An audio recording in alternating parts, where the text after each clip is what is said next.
Hello, hello, hello mga kadoble. Magandang araw po sa inyong lahat.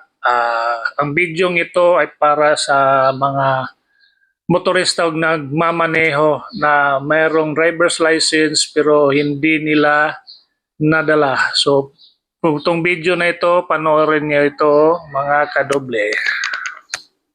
Yan, what's up mga kaidolo? Ikaw ba ay nagmamaneho ng walang dalang lisensya? Ang video na to ay para sa iyo. Para sa mga nagmamaneho na walang dalang lisensya, huwag po kayong matakot. Kasi nandyan na yung Electronic Digital License. Naglabas ng Memorandum Circular HAV 2023-2410 ang LTO na nagsasabi na pwedeng gamitin yung ating mga digital license as long as i-open natin siya sa ating LTO portal. Kaya kung naiwan mo yung lisensya mo, hindi ka na mangangamba sa daan na baka mahuli ka. Kasi pwede na nating i-open yung ating LTO portal at ipakita natin yung ating lisensya. Kaya sa mga kaidolo natin, mag-ingat po tayo. So ayan mga kadoble.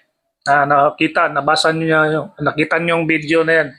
So only holders of valid driver's license lang po yung maka-access sa sa EDL o sa portal sa LTO. So kung sakaling ma-apprehend kayo, hindi pwede yung screenshot lang o picture lang ang pinapresenta nyo sa kapulisan. So hindi pwede yun.